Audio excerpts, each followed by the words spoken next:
Got an Instant Pot with a cake setting? We're excited to share with you this Japanese cotton jiggly cheesecake, so stay tuned. Before we start, make sure that your Instant Pot has a cake mode setting. Here, I used the Instant Pot Ultra model.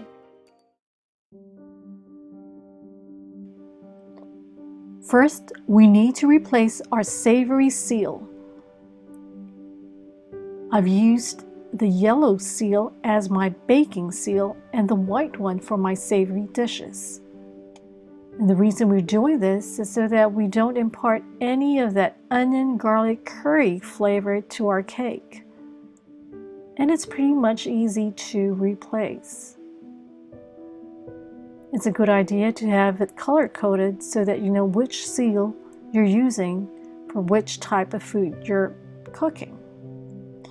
And I just simply insert the seal, just try to let it get through, and then I push and glide through. And there you have it. The first thing we need to do is to replace our seal.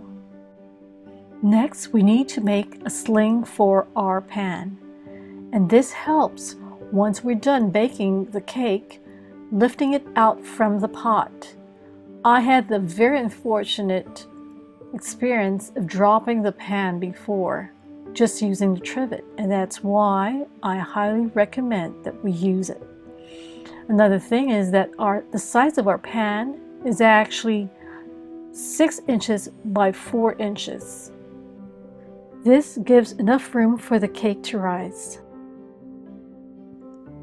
For our sling, fold the foil in 3 parts.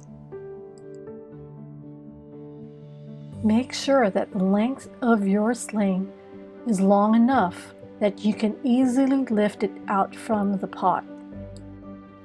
Next, we need to make a loose cover for our pan, and this is to avoid any of the condensation dripping on our cake. We'll do this using foil and lining it with paper towel.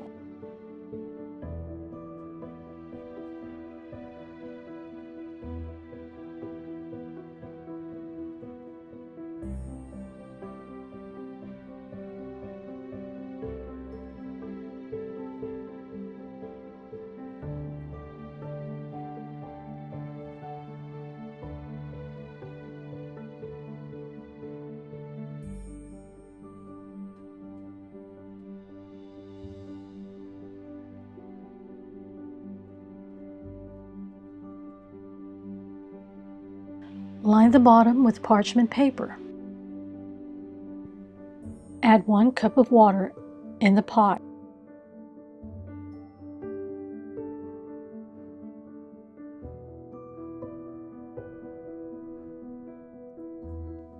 Fluff the flour to ensure proper measurement. This is important.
Gently incorporate the egg whites a third at a time.